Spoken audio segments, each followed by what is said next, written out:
proceder a grabar nuestra clase para aquellos compañeros que por diversas circunstancias no puedan asistir.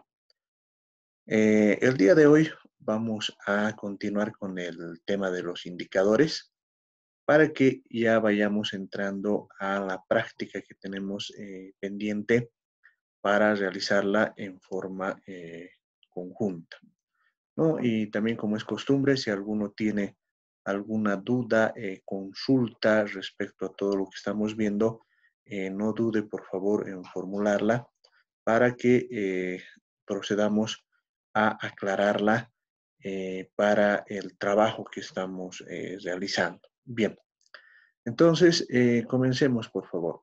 Es solo para repasar. Recuerdan ustedes que lo que estábamos viendo era cómo se deben construir los indicadores y cómo se deben validar técnicamente, ¿no? Por eso decimos que cada indicador propuesto debe ser validado técnicamente según los siguientes criterios. Claridad. Debe ser preciso e inequívoco. ¿Qué quiere decir esto? Que cuando estamos planificando, todo lo que estamos diciendo debe ser estructurado de tal manera que no exista ninguna duda respecto a lo que se está haciendo, tanto en los objetivos, las actividades, el fin, el propósito de lo que se está construyendo y naturalmente en relación a lo que estamos midiendo. Es decir, no debe existir ninguna duda respecto a aquello que se está midiendo, ¿ya? Por darles una idea, un ejemplo práctico, ¿no? De un indicador de objetivo. Por ejemplo, nuestro indicador correctamente formulado va a decir reducir la tasa de mortalidad materno-infantil en 30% en el municipio de Guayaramerín. Entonces, ahí estamos diciendo, ¿qué vamos a hacer? Vamos a reducir la tasa de mortalidad materno-infantil. ¿Dónde? En el municipio de Guayaramerín. Para ser precisos, vamos a decir en un periodo de 2 años. Entonces, ya sabemos que esa tasa de mortalidad materno-infantil tenemos que reducirla a la mitad, eso es un 50%, en un periodo de 2 años. Ahora bien, un indicador de la misma forma puede no ser preciso.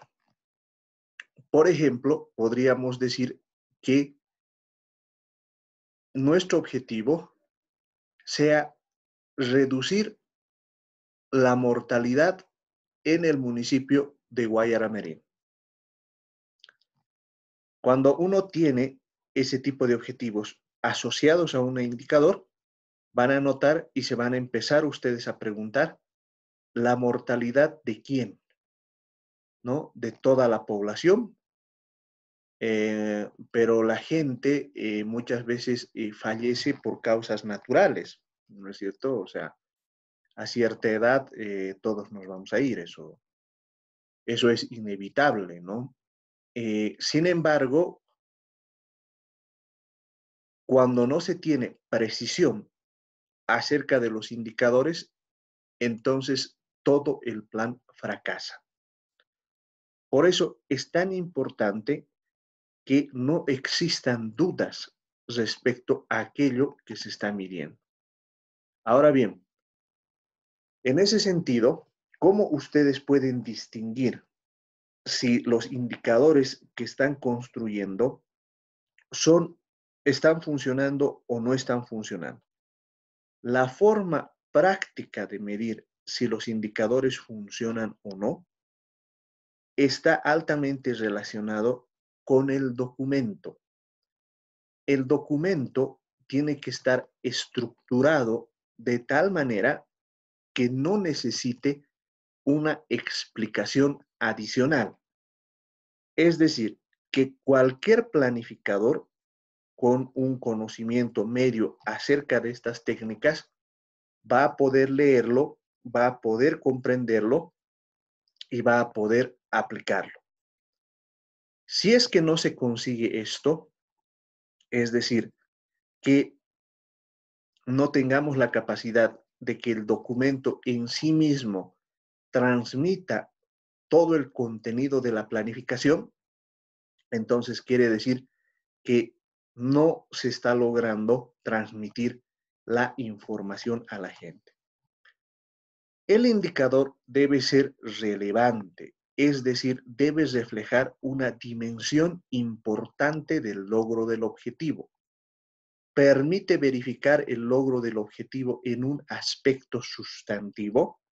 Como habíamos visto, muchas veces no se dispone de toda la información para que podamos construir los objetivos o en todo caso medir el objetivo de aquello que queremos lograr.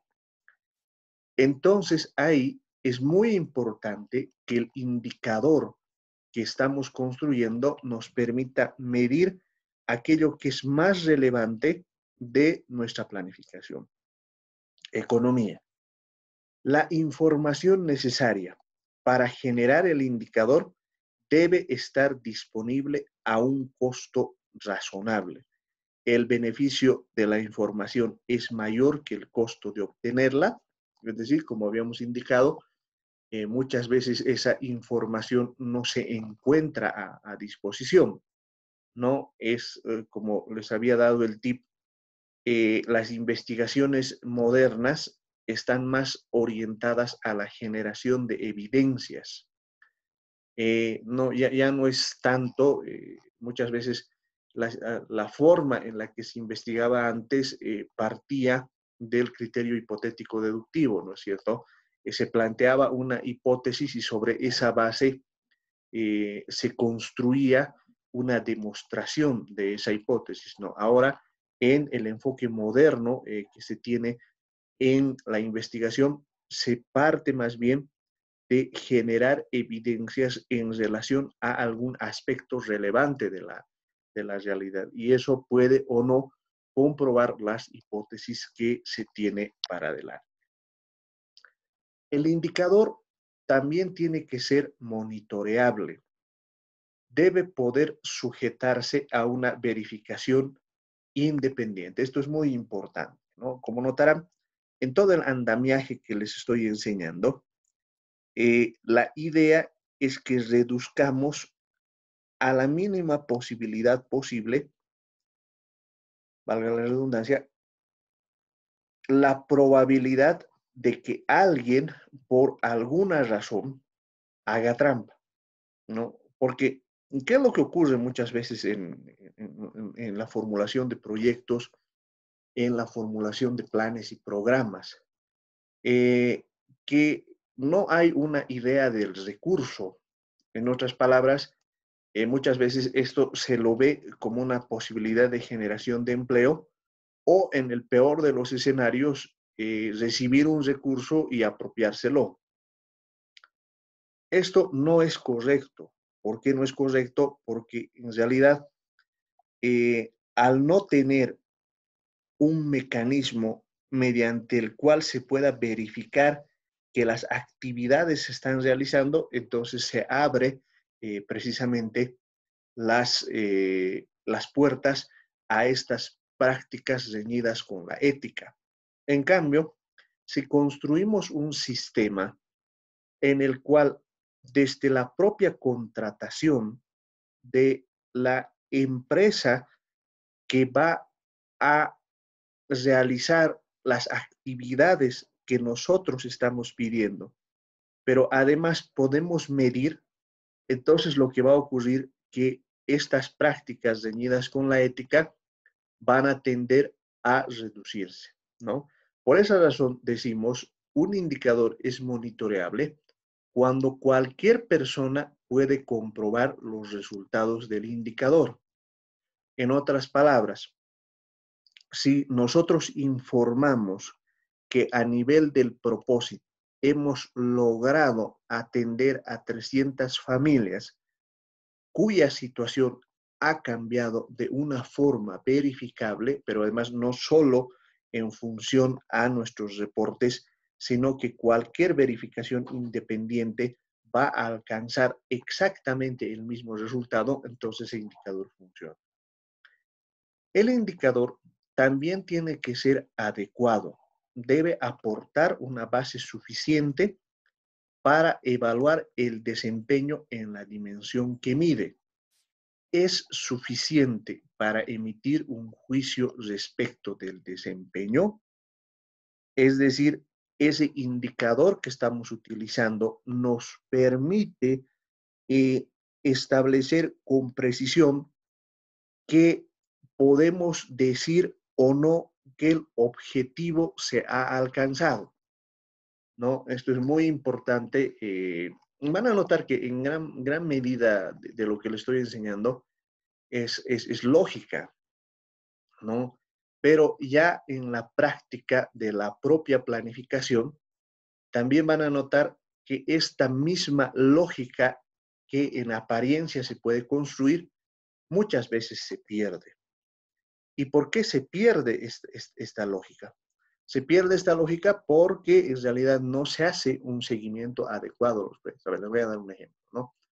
De pronto nos han dado como tarea que construyamos un sistema de eh,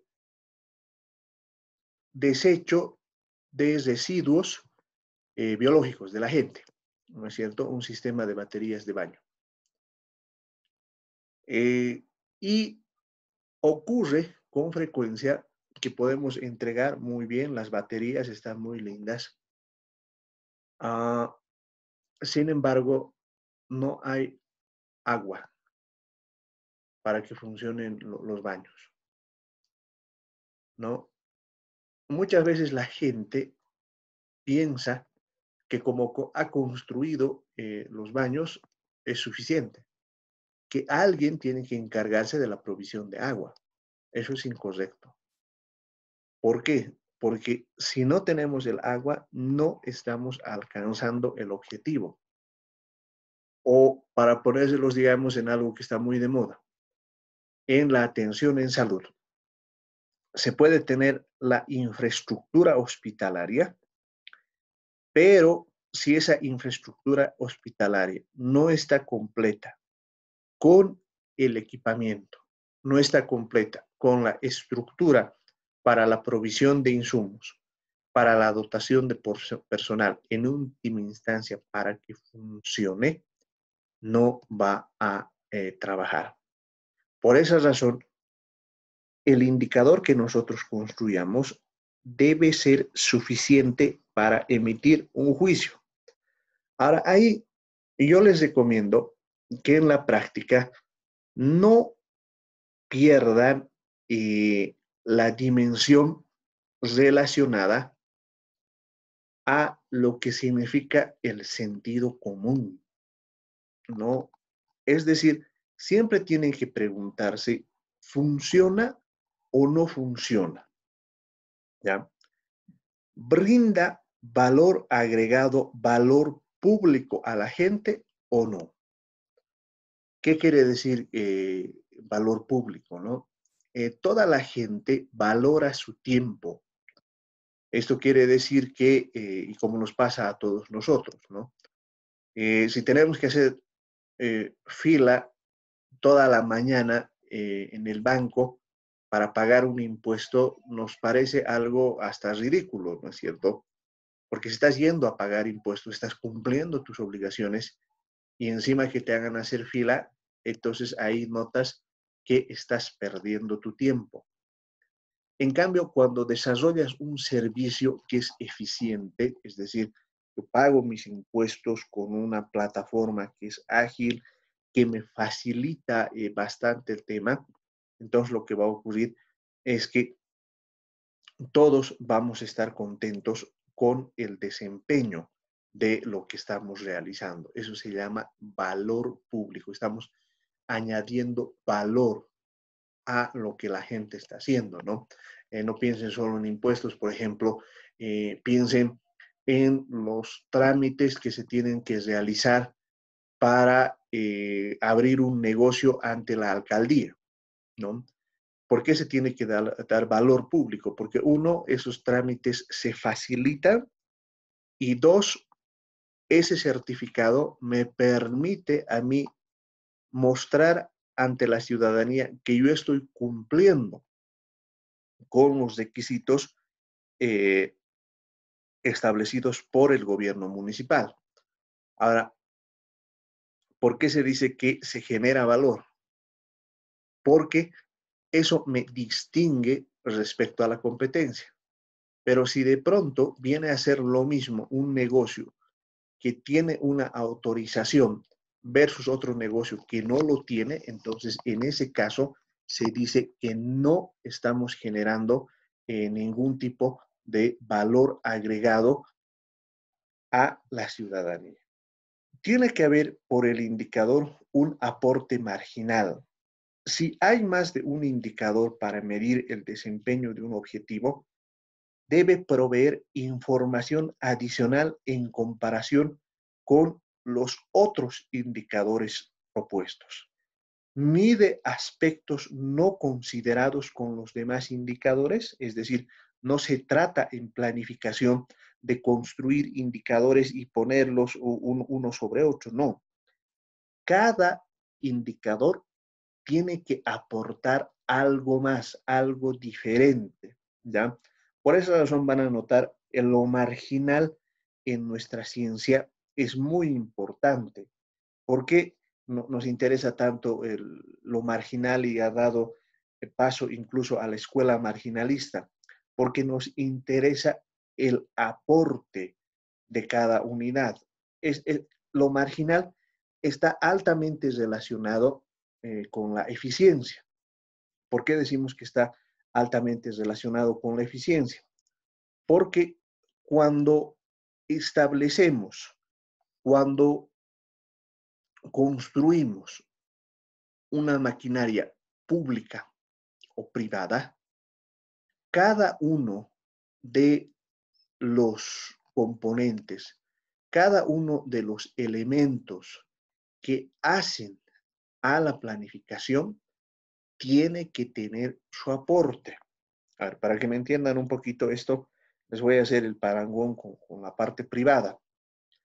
Cuando se construye una empresa y se contrata gente, no contratamos gente porque tenemos que pagarles sus sueldos en función a que sean nuestros amiguitos, nuestros familiares. Bueno, a los familiares sí se los contrata, pero no se les paga sueldo, ¿no es cierto? Pero a quien vas a pagar tiene que justificar su sueldo. En otras palabras, no vas a pagar si es que no genera valor. Esa es la regla. Si por alguna razón tienes ahí a una persona que no está trabajando, o si quieren ustedes que está trabajando, pero no aporta, entonces estás entrando en la zona de la ineficiencia.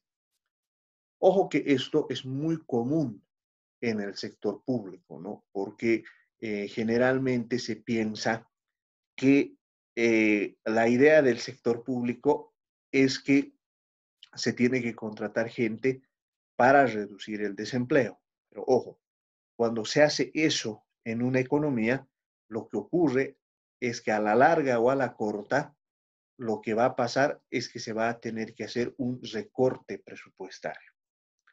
Entonces, este recorte presupuestario va a hacer que se despida a una gran cantidad de gente, pero el problema no está en el recorte presupuestario, sino está en el aporte marginal negativo que están haciendo, ¿cierto? O sea, hay mucha gente que en realidad no aporta, pues, o sea, con la mitad de la gente se puede hacer el mismo trabajo. El indicador debe ser comparable, debe permitir análisis longitudinales en el tiempo y transversales en comparación con sistemas de naturaleza semejante. En otras palabras, por ejemplo, si nuestro indicador es la tasa de deserción en, eh, en el nivel primario, la forma en la que estamos construyendo ese indicador debe ser comparable con otros indicadores similares que se utilizan en otros países, de tal manera que longitudinal quiere decir en el tiempo, ¿no? Cómo va avanzando el indicador. Esto es que cada año vamos a hacer la medición y vamos a saber si estamos avanzando o estamos retrocediendo. Transversal quiere decir que en un momento del tiempo yo puedo comparar situaciones diferentes. Por darles una idea, voy a medir la tasa de deserción en La Paz, en Cochabamba, en Santa Cruz, en Beni y Pando.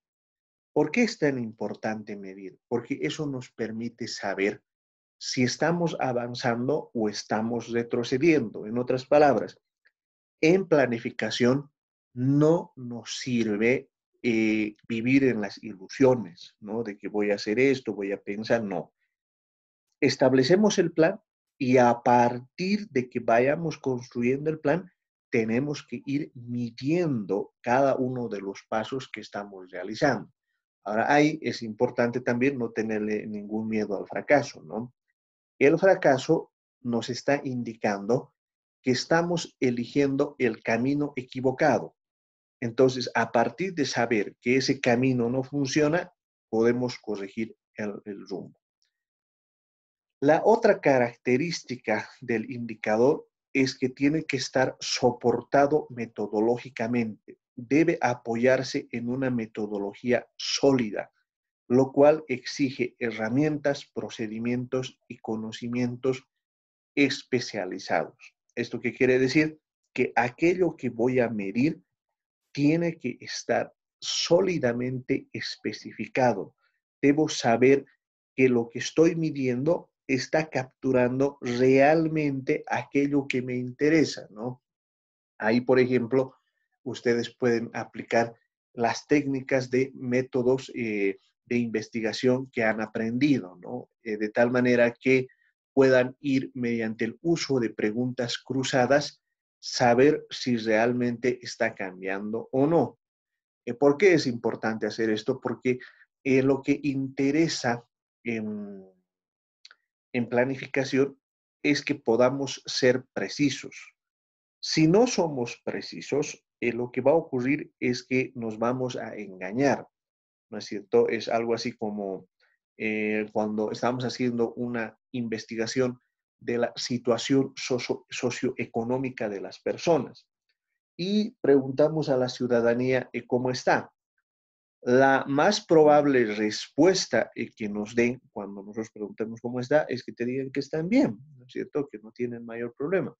Pero cuando uno va indagando, puede llegar a la conclusión de que en un hogar, por ejemplo, compuesto de 7 personas, únicamente hay una persona que genera ingresos y su ingresos es equivalente al salario mínimo nacional. Entonces, si estamos en una situación así, lo más probable es que haya una serie de carencias. Ahora, eso la gente no te lo va a decir porque, bueno, le da vergüenza, piensa que, si digamos, empieza a mostrar o a generar alguna situación que muestre que no tiene los ingresos suficientes, entonces no es una situación digna, ¿no? Entonces hay que tener la habilidad para que podamos ver el tema, ¿no? Por esa razón es que utilizamos, por ejemplo, esta tabla en términos de ver si nuestros indicadores están adecuadamente formulados en términos de claridad, relevancia, economía, si es monitoreable, es adecuado y es pertinente. Por ejemplo, si nuestro fin es contribuir a la disminución de las enfermedades respiratorias, el indicador va a ser porcentaje de días con calidad del aire sobre la norma de material particulado en el año T respecto al número de días sobre la norma de material particulado del año base, ¿no? Entonces ahí vamos a decir, ¿califica o no? Y la sugerencia puede ser que sea la tasa de variación de las consultas de las enfermedades respiratorias en los periodos de alta contaminación. ¿Por qué razón estamos diciendo que no califica esto? Porque acá nuestro objetivo es contribuir a la disminución de las enfermedades respiratorias, ¿no es cierto? Este indicador, si bien tiene relación, no nos está midiendo con precisión el fin que queremos hacerlo. Ahora, incluso en este indicador, si notan tasa de variación de las consultas de las enfermedades respiratorias, aquí estamos asumiendo que toda la gente que tiene algún tipo de enfermedad respiratoria eh, acude a las citas médicas, ¿no? En otras palabras, ni bien tienes algún problema para respirar, vas a ir donde el médico, lo cual no es necesariamente cierto, ¿no? Noten ustedes, por ejemplo, cómo hemos procedido en Bolivia en tiempos del coronavirus, que mucha gente empezaba el tema considerando que no tenía nada y por lo tanto no iba al médico, ¿no es cierto? O no iba al médico directamente porque es costoso, o no iba al médico porque no había médico, ¿no es cierto? Entonces, puede ser que incluso esta sugerencia que estamos dando sea imperfecta. Quizás lo que tengamos que hacer es realizar mediciones mediante la técnica de encuestas que nos permitan ver, para ellos hay aparatos que nos permitan registrar si la respiración de una persona es adecuada o no. Por darles una idea, podremos masificar el uso de oxímetros, etcétera, y sobre esa base podemos ir construyendo indicadores que nos van a permitir medir esto. Como les había indicado, en planificación la idea es que vayamos complicando el tema, ¿no? No nos quedemos simplemente con algo, ¿no? Por ejemplo, acá, el componente, ¿no? Normas medioambientales disminuyen riesgo de sustancias que afectan a la capa de ozono. Para ello vamos a utilizar como el indicador la razón entre las toneladas anuales de importaciones en el año T-1 de sustancias agotadoras de la capa de ozono, clorofluorocarbono y toneladas máximas permitidas para el año T-1, ¿no? Entonces, mediante este indicador, lo que vamos a ver es si estas normas medioambientales están disminuyendo o no el riesgo de sustancias que afectan la capa de ozono. Aquí este es un indicador muy interesante porque también estamos utilizando los registros que vamos a tener a disposición del Estado, ¿no? Podríamos también medir este tipo de emisión de sustancias que afectan la capa de ozono, ¿no? ¿Cómo podríamos hacer esto? Lo que podríamos hacer es construir una serie de pilotos medidores en las ciudades principales o en el área rural, ¿no? Para ello, los sistemas de monitoreo ambiental son muy comunes en el mundo. Aquí en La Paz creo que tenemos un par, ¿no? En mi opinión deberían ser más. ¿Por qué eso es importante? Porque eso nos va a permitir saber si estamos contribuyendo o no a conservar el planeta, ¿no? Si notan, entonces todas esas herramientas nos permiten precisamente ver el tema, ¿no? Entonces, todo esto lo que vamos a ir haciéndolo es con nuestros distintos eh, eh, trabajos que estamos realizando, ¿no? A ver, veamos un par más, ¿no? A ver, veamos a nivel de propósito. Infraestructura hidroagrícola conservada por las organizaciones de usuarios de los distritos de riego. Indicador porcentaje de la superficie conservada, ¿no? Este indicador lo podemos mejorar indicando porcentaje de superficie conservada con participación de organizaciones de usuarios en relación al total de la superficie conservada. ¿Por qué razón, digamos, estamos perfeccionando? Porque en el propósito nos interesa que participen las organizaciones sociales.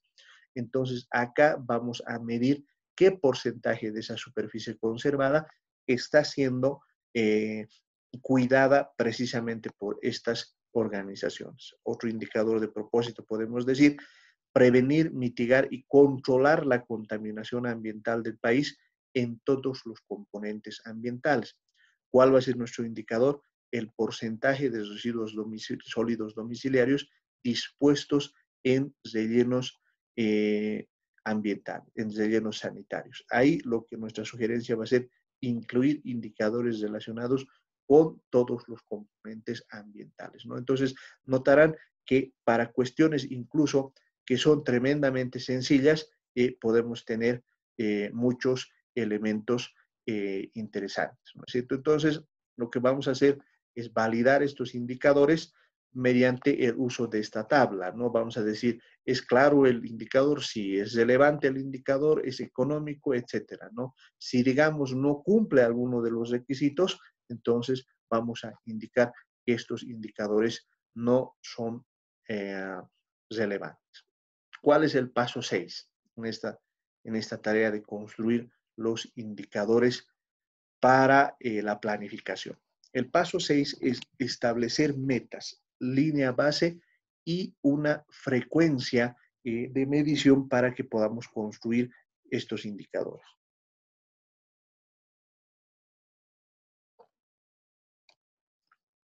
¿Cómo es que lo hacemos?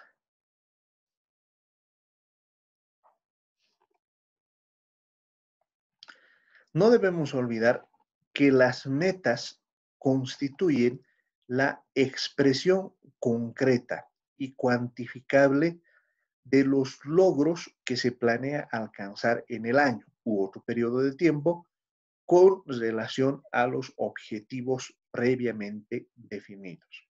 Es decir, es como una carrera, ¿no es cierto?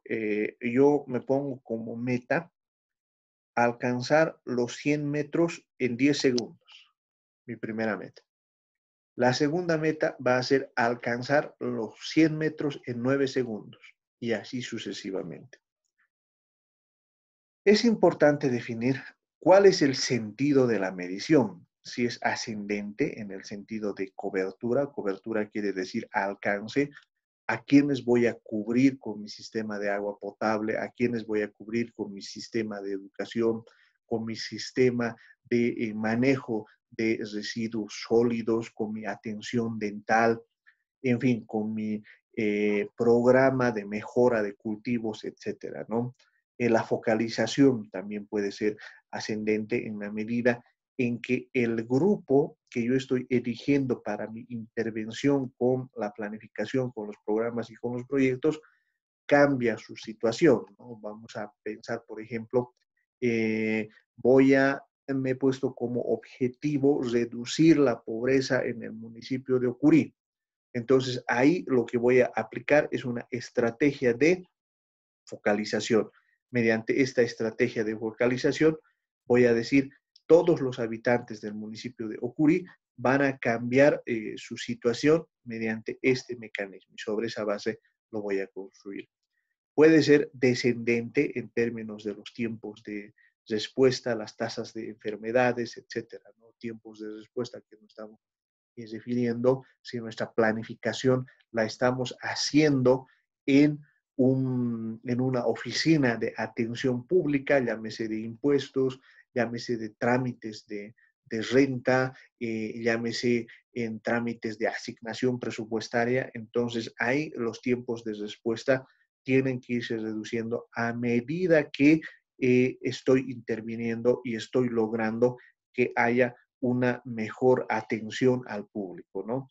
O las tasas de enfermedades, ¿no? La prevalencia, por ejemplo, de el sarampión, la prevalencia de enfermedades gastrointestinales, la prevalencia de enfermedades coronarias relacionadas a enfermedades cardiovasculares, etcétera, diabetes, en fin, ¿no? Entonces, esas tasas de enfermedades pueden hacerlo.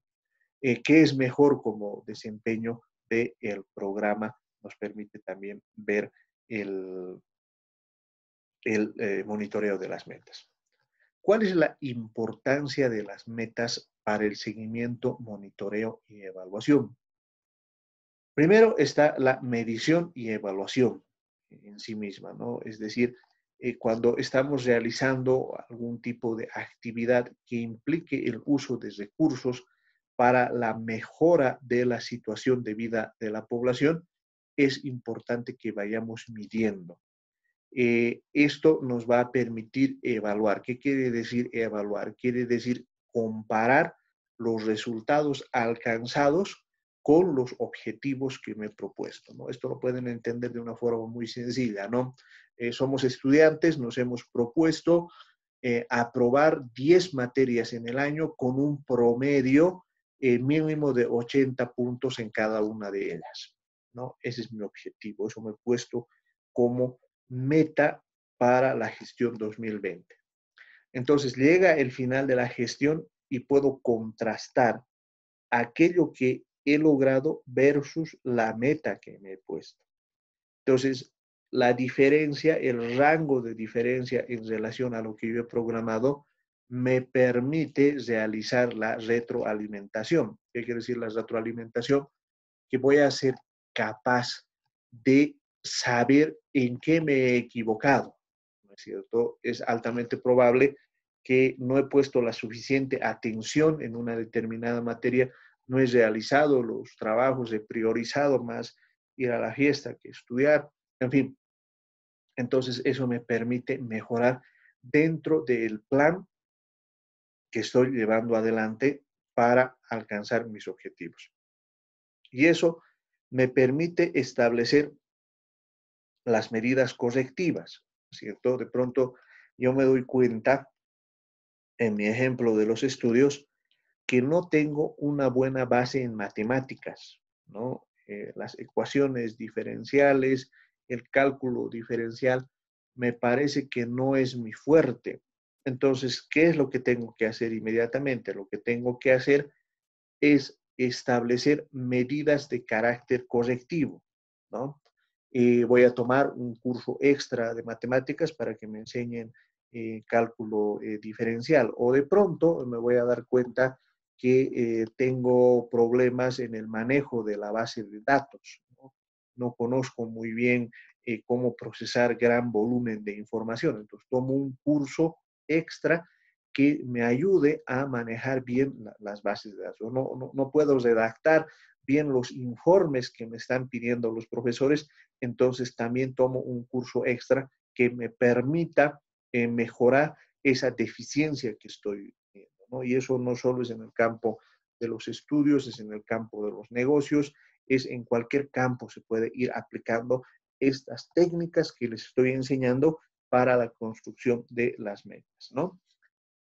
Por eso decimos, la evaluación es la comparación de los resultados obtenidos con las metas establecidas, ¿ya? Es muy importante esto de ir evaluando. Si uno no es capaz de evaluar, quiere decir que no está planificando. Por esa razón, les decía, la planificación no solo se refiere a la elaboración del plan, sino tiene una serie de pasos que tenemos que ir construyendo para saber si estamos o no alcanzando los objetivos que nos hemos propuesto. ¿Por qué esto es tan importante?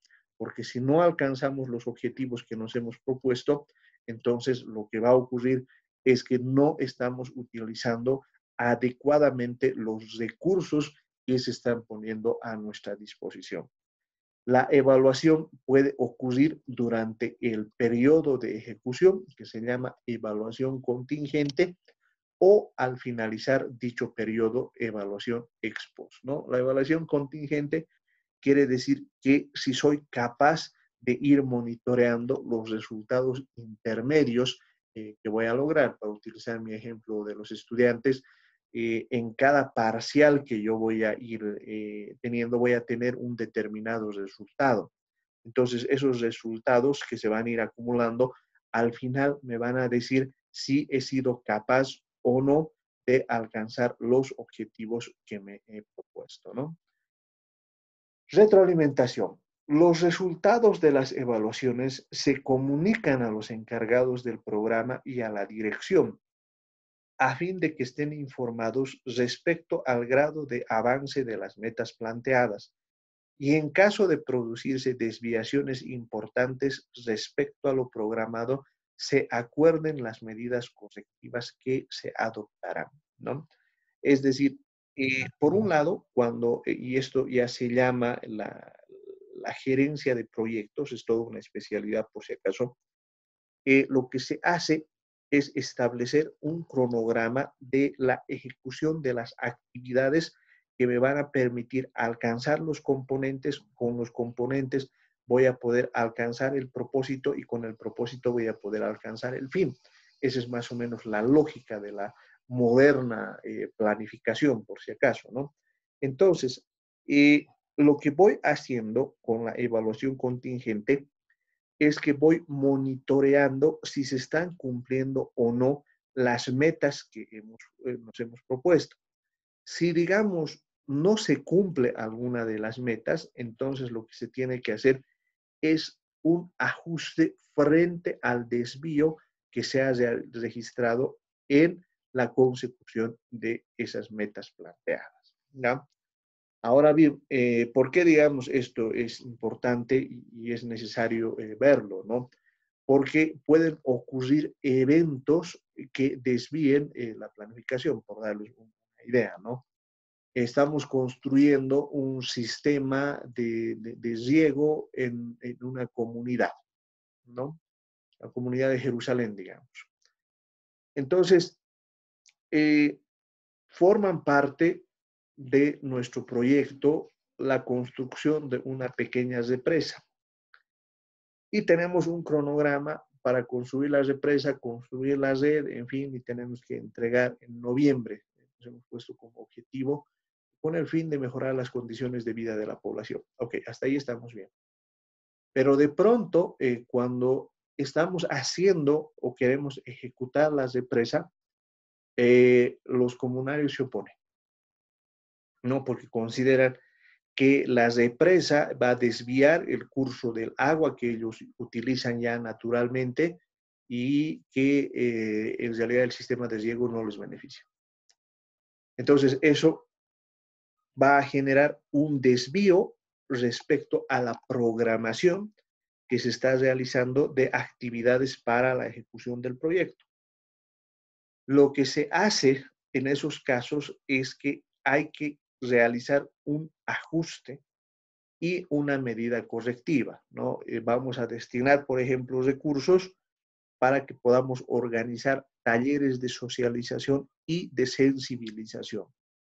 Pero además puede ser necesario que tengamos que ajustar toda la lógica de planificación para que podamos incluir un componente que beneficie a los comunarios inmediatos que tenemos en relación a la represa, ¿no? Qué sé yo, podemos construir un sistema de riego que tenga un mejor resultado que el que ahora tienen, ¿no? Por darles una idea, lo que podemos venderles es que actualmente sin la pequeña represa estamos sujetos a los elementos, ¿no es cierto? Si llueve, hay agua, si no llueve, se seca. En cambio, una represa nos permite almacenar agua, esa es su función principal. Entonces, eso les va a permitir tener cierta constancia. Les vamos a poner unas bombas de tal manera que el agua pueda llegar a ciertos lugares que por su naturaleza no lo hacen. Entonces, mediante la corrección de esos desvíos que vamos a tener respecto a nuestra programación, es que podemos establecer cómo podemos ir ajustando. Por eso decimos que las medidas correctivas pueden consistir en cambios en los programas, cambios en las metas, nuevas asignaciones o recortes de los recursos presupuestarios, revisión de las tareas contenidas en los programas, etcétera, ¿no? Es decir, que mediante esos mecanismos es que vamos a poder observar si es que estamos cumpliendo el plan o no estamos cumpliendo. Bien, hasta ahí mis compañeros, no sé si hay alguna pregunta, etcétera, que quieran realizarme para que continuemos avanzando.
Continuaremos. Todo esto lo vamos a ir viendo también en la medida en que vayamos ya rayando papeles, ¿no? Esto lo vamos a ir construyendo en nuestros proyectos. Bien, las medidas correctivas pueden consistir en cambios en los programas, cambios en las metas, nuevas asignaciones o recortes en los recursos. Ahora bien, ¿cómo se relaciona el indicador y la meta? El resultado de la medición del indicador entrega un valor, ¿ya? Es decir, cuando aplicamos el indicador a la realidad, lo que va a ocurrir es que nos va a entregar un valor. Este valor se compara con la meta establecida para el indicador. Esto es que, por darles una idea, ¿no? Estamos diseñando un programa de reducción de la pobreza. Para el año 2019 nos indica que el valor de ese indicador de pobreza extrema es del 13%. Al ser el indicador el 13%, nosotros nos proponemos que la meta para el año 2020 va a ser reducir la pobreza extrema al 10%. Esa es la meta. 13% el año 2019, meta 10% para el año 2020. Ahora bien, finaliza el año 2020 y medimos el indicador. Entonces, si el indicador nos dice que la pobreza extrema se ha reducido al 12%, podemos comparar el valor de ese indicador con la meta que nos hemos propuesto. La comparación permite establecer un juicio respecto al desempeño del programa. Habíamos propuesto con el programa disminuir la pobreza en 3 puntos porcentuales. Sin embargo, lo que ha ocurrido en la práctica es que únicamente hemos logrado reducir en un punto. Entonces, sobre esa base es que vamos a ver qué acciones que hemos hecho no las hemos cumplido, por un lado, o por el otro lado, puede ser que el programa de reducción de la pobreza que estábamos aplicando no estaba adecuado a la formulación que nosotros habíamos establecido. ¿No es cierto? Entonces, sobre esa base es que podemos emitir este tipo de juicios, ¿no? Por ejemplo, el indicador, vamos a suponer que sea el porcentaje de gastos administrativos del programa, ¿no? Nuestra meta del indicador puede ser que nuestro porcentaje de gastos administrativos, es decir, cuánto gastamos en sueldos, salarios, en papelería, en internet, en gas, en agua, etcétera, ¿no? Sea del 20%. El valor obtenido por el indicador es igual al 15%, ¿ya? Es decir, estamos por debajo. ¿Por qué razón? Porque si nos gastamos, digamos, gran parte del programa en gastos administrativos, quiere decir que no somos eficientes. Sin embargo, si queremos perfeccionar nuestra construcción de indicadores, podemos utilizar como referencia el valor del indicador de un programa similar, una suerte de benchmarking, ¿no? El 10%. ¿Eso qué quiere decir? Que si bien nosotros estamos con un 15%, es decir, estamos en un rango aceptable, otros programas establecen un valor del 10%. Entonces, ahí nuestro juicio va a ser hemos logrado superar la meta. Sin embargo, aún no hemos alcanzado el valor de un programa similar. Y por lo tanto, lo que vamos a hacer es que no vamos a tener los resultados que estábamos viendo, ¿no? Bien, a ver, lo que haremos a partir de este punto, mis compañeros, es que no sé si hay alguna pregunta, porque lo que me gustaría hacer es que terminemos de revisar los trabajos que teníamos pendientes de revisar para que sobre esa base ya podamos pasar a esta segunda parte que ya tiene que ver con la construcción de indicadores, ¿no? Entonces, terminaremos de revisar los trabajos que teníamos pendientes en relación a la planificación que hemos ido estableciendo, ¿no?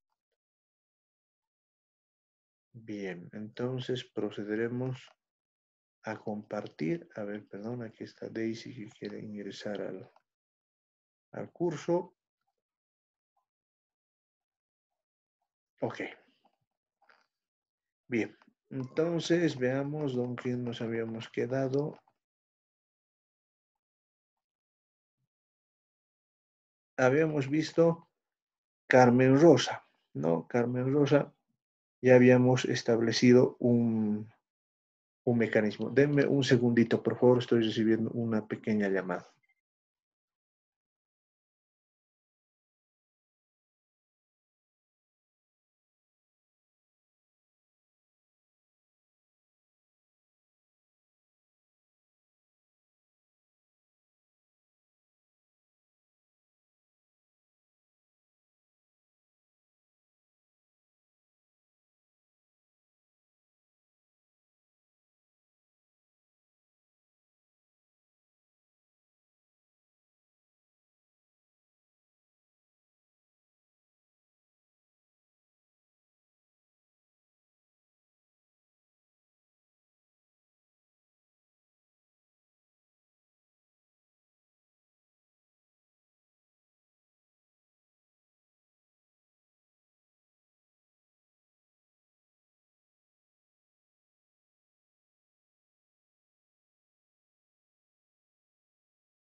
Mil disculpas, era una llamada importante que me han realizado. Bien, sigamos entonces. Lo de Carmen Rosa ya habíamos revisado. Veamos lo de Juliño, por favor. Por aquí tenemos un mensaje. Sí, correcto, correcto. Ya lo revisé lo de Carmen Rosa, ¿no ve? Ya. Juliño.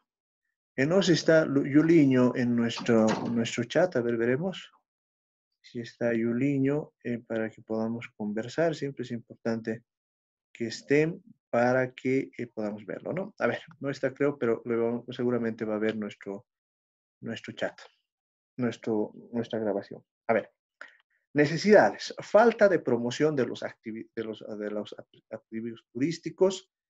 Ingreso. La región tiene poca asignación de recursos económicos al sector turístico. Limitaciones.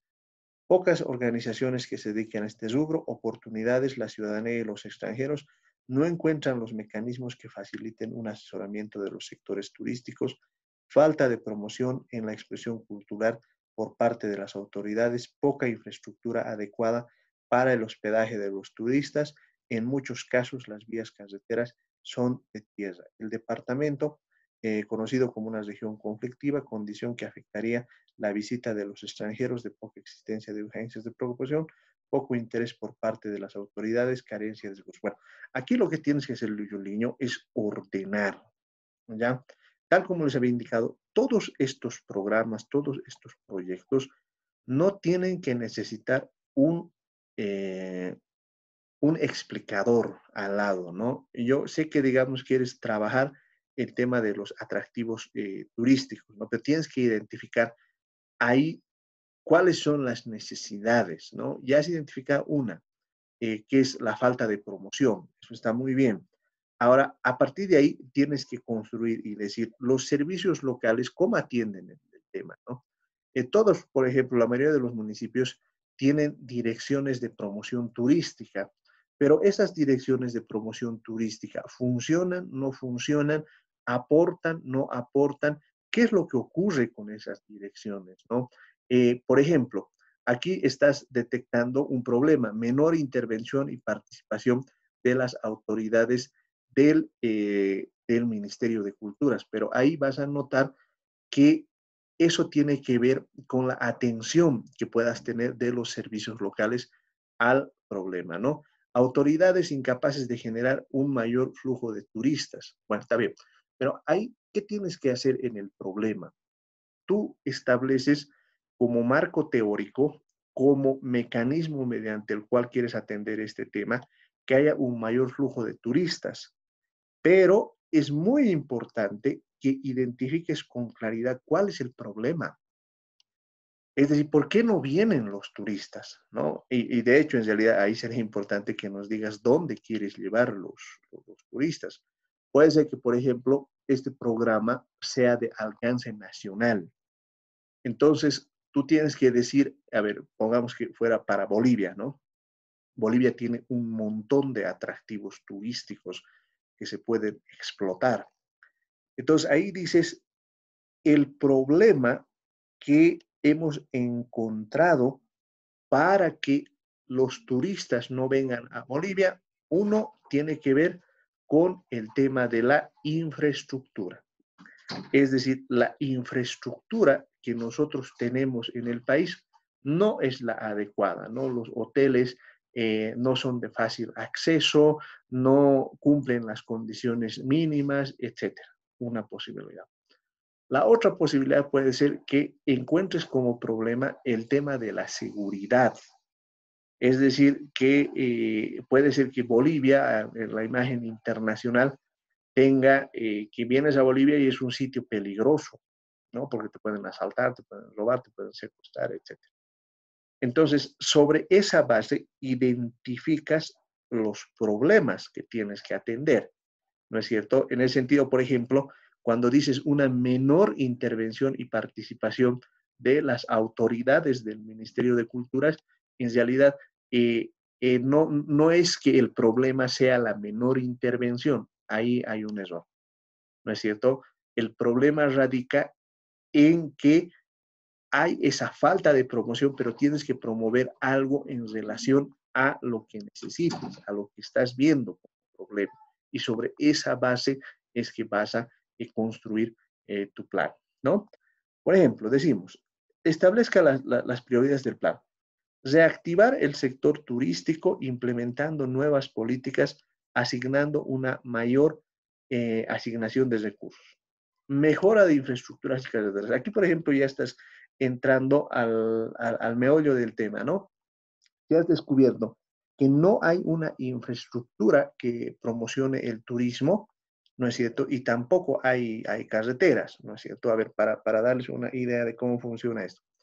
Cuba, por ejemplo, utiliza como una fuente de generación importante de divisas el turismo, ¿ya? Ahora, ¿cómo promociona el tema? Promociona aliándose, estableciendo alianzas con las líneas aéreas y con las agencias más grandes de turismo. ¿Qué ofrecen? Sus playas, su infraestructura hotelera, que es muy buena. Entonces, ahí, por ejemplo, cuando dices mejora de infraestructura y carreteras, le estás dando en el clavo. Lograr que las empresas privadas o agencias de promoción capten la mayor cantidad de visitantes hacia nuestra región. Entonces, ya estás también entrando a los temas centrales. Entonces, sobre esa base, tienes que estructurar tu objetivo general, ¿no? Y aquí dices, asignar mayor inversión pública y privada para el sector turístico que favorezcan a las viajes. No, ahí tienes que establecer un objetivo en relación a los problemas fundamentales y a lo que significa la priorización que has establecido en el plan, ¿no es cierto? Entonces, tu objetivo puede ser mejorar la infraestructura hotelera para atraer una mayor cantidad de visitantes, ¿no es cierto? Entonces, de esa manera es que tú puedes establecer ya los objetivos específicos que vas a ir trabajando, ¿no? Que están relacionados con los programas, ¿no? Por ejemplo, dices, generar programas de capacitación a agencias de viaje. Esto tendría sentido si, por ejemplo, tú has descubierto que el problema central por lo que no tenemos más visitantes es que no hay esos programas de capacitación, es decir, es un problema de conocimiento, la gente no sabe explicar qué es lo que tenemos y por qué es importante, ¿no? Para darles una idea, por ejemplo, todos más o menos tenemos una idea de lo que significa Machu Picchu, ¿no? Una ciudad de los incas muy importante que contiene mucha cultura, ¿no? Pero muy pocos sabemos todo lo que hay en Samaipata, ¿no? Y Samaipata podría, bueno, tal vez no en la misma dimensión que Machu Picchu, pero generar un flujo de turistas muy importante. Crear fuentes de financiamiento. Esto tendría sentido si has descubierto que uno de tus problemas es que no cuentas con mecanismos de financiamiento. O sea, no te estoy diciendo que el asunto esté mal. Lo que te estoy diciendo es que tienes que tener la capacidad de establecer la lógica con todo el programa. Establecer incentivos para las empresas privadas y o públicas afines a este rubro. Si has encontrado en tu diagnóstico que el problema radica en que no tienen incentivos estas empresas, por darles una idea, ¿no? Dedicarse al rubro turístico es una actividad de alto riesgo. La mayoría de las empresas que se dedicaban a estos temas en un escenario del coronavirus prácticamente han quebrado. Entonces, en ese sentido, sí. O sea, ¿qué quiero decirles? En planificación no hay respuesta mala. La clave está que todo esté adecuadamente estructurado para que sepamos por dónde estamos trabajando, ¿no? Bien, sigamos. Tenemos el caso de Daisy. Daisy Alvarado, no sé si está con nosotros.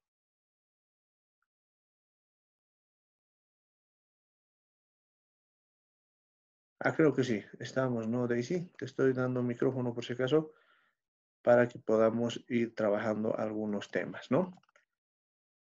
A ver, educación virtual.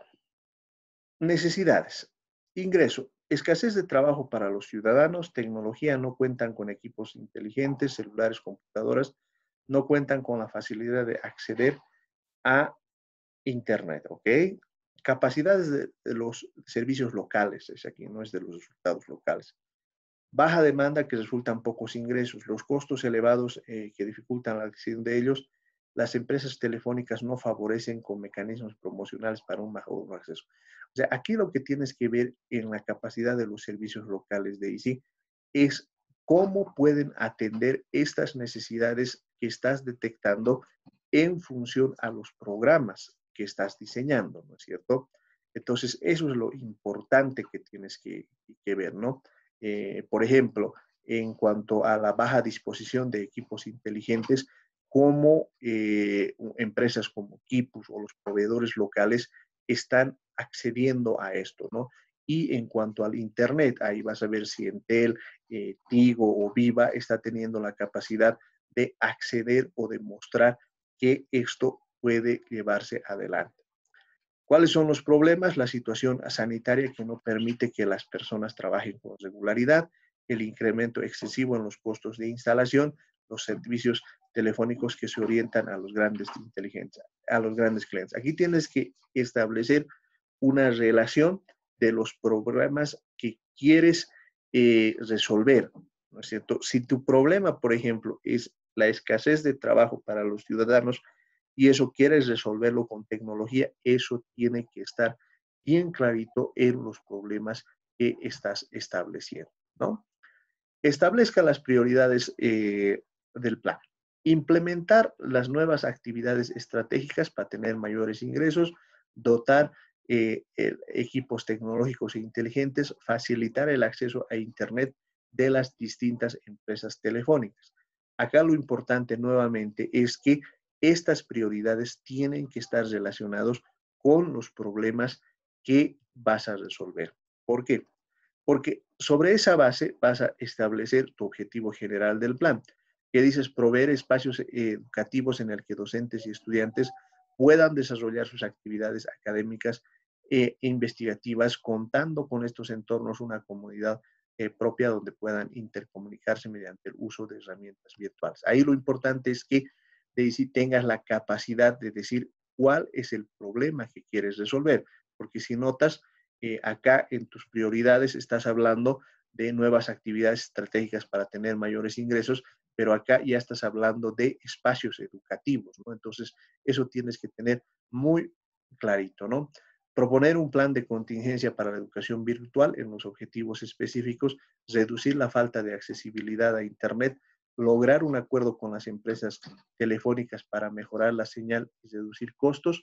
Entonces, todo eso tiene que estar relacionado en una secuencia lógica con aquello que quieres resolver. Si no tienes esa secuencia lógica, entonces no va a funcionar el plan, ¿ya? Y finalmente veremos lo de Edson Zapata, ¿no? No sé si Edson está en nuestra clase para que le podamos dar una chequeada, ¿no? Ah, esta sí está Edson, ¿no? A ver, Edson, ¿cómo está la cosa? Necesidades. Salud. No todas las personas tienen acceso a los centros médicos.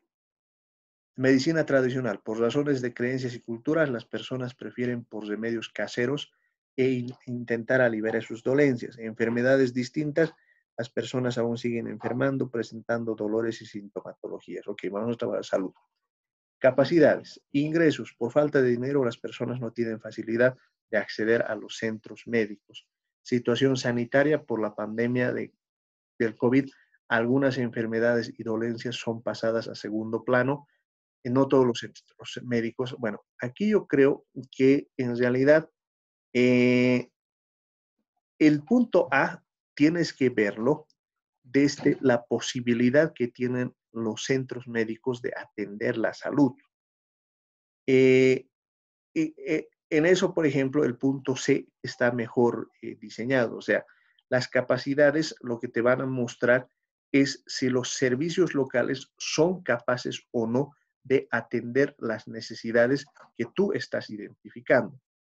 Y sobre esa base tienes que ir jerarquizando los problemas que vas a ir resolviendo. Porque esto es importante. Por ejemplo, tú dices población con poco conocimiento respecto a las enfermedades. ¿no? Ese es el problema central que estás identificando, eso tienes que preguntar. Desconfianza de los pacientes respecto a la atención de cierto personal de salud. También tienes que preguntarte si este tema de acceso a los centros médicos tiene que ver con ese problema que estás identificando, ¿no? Largas filas para obtener fichas médicas con elevados costos, poco personal de salud capacitado en distintas especialidades. Sobre esa base, tienes que decir cuáles son las prioridades. Que la población opte más por asistir a centros médicos. Entonces, si esa es tu prioridad, o sea, la prioridad uno te va a decir cuál es el problema que vas a atacar. Aquí estás asumiendo que ya existen los centros médicos. Entonces, asumes que tu problema es que la gente no quiere asistir. Si ese es el problema, entonces tú tienes que decir, aquí lo que tengo que hacer es una campaña de comunicación y de sensibilización. Lograr atender a la mayor cantidad de pacientes por día mes, personal altamente capacitado en las distintas especialidades. Entonces,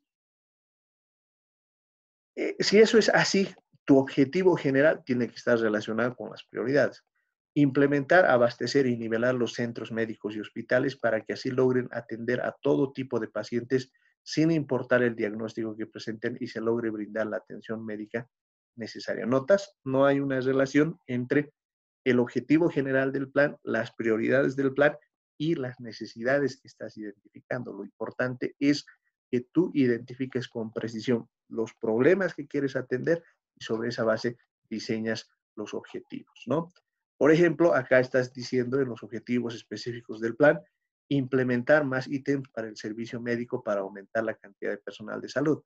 Pero si notas en tus prioridades has dicho lograr que más gente atienda. Puede ser que, digamos, esto tenga relación porque no van, porque no hay ítems, pero ya el supuesto de que si la gente no está yendo, quiere decir que tienes una capacidad ociosa, entonces eso tienes que revisar.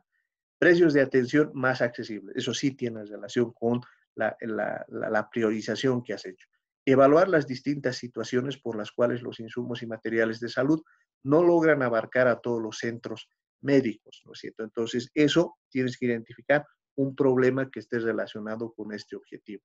Diagnosticar de manera pronta las sintomatologías que presentan los pacientes proporcionando los laboratorios a centros médicos, ¿no? Entonces, ahí tienes que, yo creo que tienes la idea central de lo que estás haciendo, pero tienes que ordenar, ¿ya? Bien, con eso entonces habríamos terminado de revisar los trabajos que me han mandado. Les voy a mandar por las fichas del WhatsApp para que hagamos el siguiente trabajo, que es la construcción de indicadores en relación a estos objetivos que hemos ido desarrollando, ¿ya? Bien, quedaríamos acá mis compañeros y sobre esa base trabajaríamos la siguiente clase el día viernes. Muchas gracias por su gentil atención y nos vemos el viernes. Como siempre, voy a colocar la grabación de todo lo que hemos hecho hoy día en el YouTube. Hasta luego y que tengan un buen día.